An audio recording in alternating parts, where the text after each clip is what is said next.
Você sabe qual é o propósito de Deus? Que todos os homens se salvem e cheguem ao pleno conhecimento da salvação.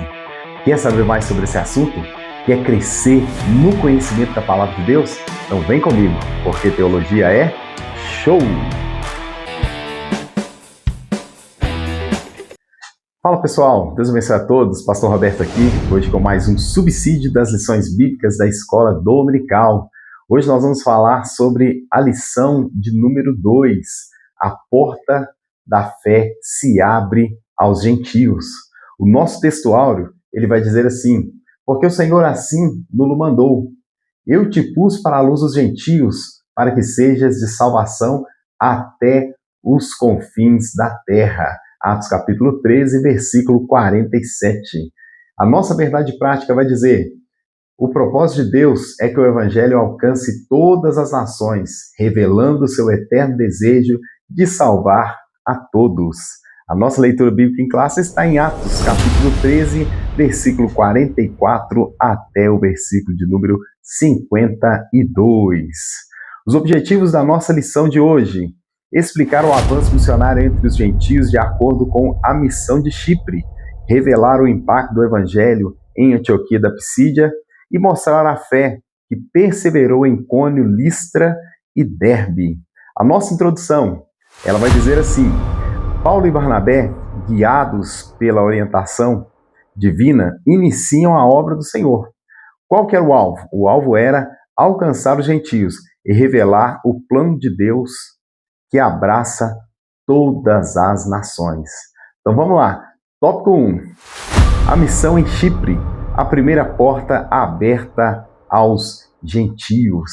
Por todas as cidades que Paulo e Barnabé iam, pregavam primeiro nas sinagogas. Por quê? Porque o foco da evangelização de Paulo era primeiro o judeu e depois o grego. A expansão da missão demonstra que proclamar a palavra exige, primeiro, fidelidade, segundo, reverência e terceiro, obediência sensível à voz do Espírito Santo. Então, para poder levar a palavra de Deus aos corações necessitados, nós precisamos pautar por todas essas diretrizes: o confronto com as trevas e a vitória do Evangelho. Nós vemos aqui que quando Paulo está evangelizando, ele levando a palavra de Deus ali, ele tem um confronto com Elimas o mágico. Por quê? Porque Elimas não queria, de forma alguma, que o procônsul Sérgio Paulo pudesse ouvir a palavra de Deus. Ele não queria que o evangelho alcançasse o procônsul. E aí o que aconteceu? Por juízo divino, veio uma cegueira sobre Elimas o mágico, ao qual ele precisou ser amparado e guiado pelas pessoas, pelas mãos.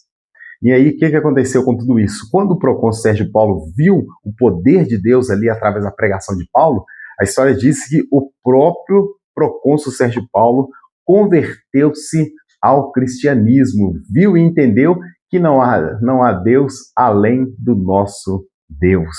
Onde a luz resplandece, as trevas recuam. Ou seja, aonde o poder de Deus chega, o poder das trevas tem que bater em retirada. Então, pregue a tempo e a fora de tempo. Por quê? Porque através da pregação do Evangelho, vidas sairão das trevas e irão para a maravilhosa luz da graça divina. Vamos lá. Confiando no poder transformador do Evangelho. O confronto com Elimas revela que o Evangelho rompe barreiras sociais e espirituais. Por que sociais? Porque muitas vezes as pessoas acham que o Evangelho é uma coisa pequena, uma coisa somente para pessoas pobres, desamparadas, necessitadas. Não. A conversão do procônsul Sérgio Paulo mostra que um homem no mais alto escalão do governo, um homem com muitos bens e recursos, não obstante a isso, também era um necessitado de ouvir a voz de Deus, de receber a palavra do Senhor. Então, o Evangelho ele rompe barreiras sociais dessa forma. Por quê? O Evangelho não é somente para o pequeno, o Evangelho também é para o grande. Não é somente para o pobre, o Evangelho é também para o rico. Ou seja, o Evangelho é para todos aqueles que creem em Cristo Jesus. E rompe também o Evangelho barreiras não somente sociais, mas também espirituais. Por quê? Sempre vai haver um embate entre luz e trevas. Sempre vai haver até que o Senhor coloque fim a toda essa história, sempre vai haver o embate entre o bem e o mal. O mal sempre vai pelejar contra o bem, mas o mal nunca prevalecerá sobre o bem. Por quê? O bem é o nosso Senhor Jesus. A luz é Cristo, o nosso Senhor. E as trevas não podem suportar essa luz, conforme nos diz a palavra de Deus. Tópico 2 da nossa lição. A missão em Antioquia da Pisídia, o evangelho que ilumina. Paulo, em uma sinagoga, levanta-se e fala sobre o plano da salvação através da história de Israel. Paulo mostrava aos seus ouvintes que o plano eterno de Deus englobava Israel, porque de Israel viria o Messias se entregaria por cada um de nós, seria morto, sepultado, mas ao terceiro dia ele ressuscitaria. E através do seu nome, através da mensagem que o Messias trouxe para cada um de nós, é que nós temos a salvação. Então, por isso que Paulo estava evangelizando, porque Paulo levava a mensagem de Cristo aos corações necessitados. O seu discurso termina com um apelo para que os seus ouvintes não repetissem o erro dos que rejeitaram o Messias. Ou seja, Paulo estava dizendo, vamos parafrasear aqui João, no qual diz da seguinte forma: veio para o que era seu e os seus não receberam, mas a todos quantos o receberam, deu-lhes poder de serem feitos filhos de Deus. Paulo estava dizendo assim, alguns judeus, ou a maioria dos judeus, rejeitaram o Messias. Vocês não façam isso, porque ele é o caminho para a vida eterna. Em resposta a isso, a esse apelo de Paulo, muitos judeus foram embora. Só que os gentios rogaram para Paulo ensinar no próximo sábado. E qual foi o resultado? Quase toda a cidade se reuniu para ouvir a palavra de Deus. Que maravilha, né? E o que isso revela? Uma abertura extraordinária ao Evangelho. Nós precisamos, meus irmãos, testemunhar, nós precisamos falar, nós precisamos levar a palavra de Deus, porque levando a palavra de Deus, Deus mesmo abre os corações para que essa palavra ache guarida em cada um ali, para poder então Deus completar a obra de salvação em nome de Jesus. A rejeição dos judeus e a tristeza de Paulo diante da incredulidade. Primeiro os judeus, depois os gregos. Não era assim que Paulo começou o ministério? Lá em Antioquia da Síria, os discípulos foram pela primeira vez chamados de cristão. Agora em Antioquia da Pisídia, Paulo vê seu povo rejeitar o evangelho. Através dessa rejeição, os discípulos finalmente se direcionaram para quem? Para os gentios. Por quê? Porque a porta da fé aberta aos gentios foi pela graça de Deus. Muitos judeus, por resistência voluntária ao evangelho, se tornaram indignos da vida eterna, ou seja, eles não aceitaram a oferta da salvação. Ao anunciar o evangelho aos gentios, cumpre-se Isaías 49:6, que Israel seria o quê? Luz para todas as nações. Creram todos quantos estavam ordenados à vida eterna.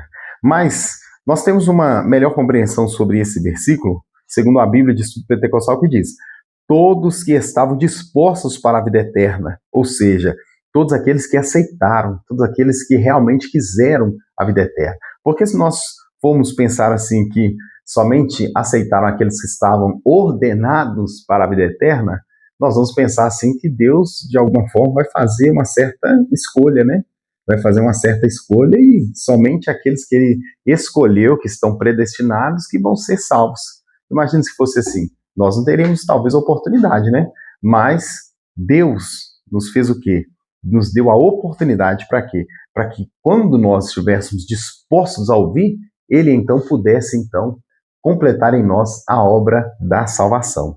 Houve uma grande colheita de almas naquele lugar. Por quê? Porque o povo creu na mensagem do Evangelho. Tópico 3. A missão em Icônio, Listra e Derbe. A fé que persevera. Lá em Icônio, o testemunho ousado que enfrenta oposição. Muitos judeus e gregos, o que eles fizeram? Eles creram no evangelho pregado por Paulo. Só que houve uma conspiração de judeus ali, que eram seus opositores, para poder o quê? Apedrejar a Paulo. Só que o Espírito os manda seguir para outra cidade. Onde a palavra frutifica, a oposição também se levanta, mas não consegue deter o evangelho. Eles vão para Listra. A cura de um homem aleijado leva a multidão confusa a adorar Paulo como Mercúrio e Barnabé como Júpiter. Paulo e Barnabé rejeitam a idolatria e pregam sobre o Deus verdadeiro. Só que judeus adversários de Paulo incitam o povo contra ele e Paulo é apedrejado e deixado como morto. A história diz que ele é arrastado para fora da cidade e deixado como morto. Só que aqui no capítulo 14, versículo 20 do livro de Atos, vai dizer assim, ó. Mas, rodeando os discípulos, levantou-se e entrou na cidade. E no dia seguinte, saiu com Barnabé para onde? Para Derbe. Uma pessoa que é apedrejada, uma pessoa que é arrastada para fora da cidade, deixada como morto. O que acontece com ela? Ela é rodeada pelos discípulos, e eu acredito na ação sobrenatural de Deus ali. Paulo se levanta, entra na cidade, no dia seguinte, ele segue viagem para continuar a obra missionária. Detalhe, não era uma viagem de carro, de avião, não era assim, uma viagem confortável. Muitas viagens eram no lombo de camelos ou de cavalos, ou até mesmo a pé, porque era complicado a locomoção dos discípulos nessa época. Mas o Espírito conduziu e ajudou cada um deles, em nome de Jesus. Vamos lá então. Em Derbe, frutos que brotam da perseverança. Em Derbe, o Evangelho encontra terra fértil. A obra de Deus cresce por causa da fidelidade ao chamado. Está vendo como é que o chamado é uma coisa tão séria, uma coisa tão maravilhosa que Deus concede a cada um de nós? A obra de Deus vai crescer mediante o quê? A nossa fidelidade ao chamado que Deus colocou em nossas mãos. Então continue sendo fiel, continue perseverando, acreditando no chamado que Deus colocou sobre os seus ombros. A nossa conclusão, ela vai dizer, os apóstolos voltam às cidades que sofreram e fortalecem os discípulos e estabelecem presbíteros. Eles dão um relatório à igreja em Antioquia e a missão continua pela graça de Deus. Então, que Deus te abençoe, que você atenda ao seu chamado, que você continue firme até o final dessa jornada. Se esse estudo falou ao seu coração, deixe seu like, inscreva-se no canal e compartilhe esse vídeo. Que Deus abençoe sua vida e até semana que vem, porque semana que vem tem mais. Então vamos juntos, porque teologia é show!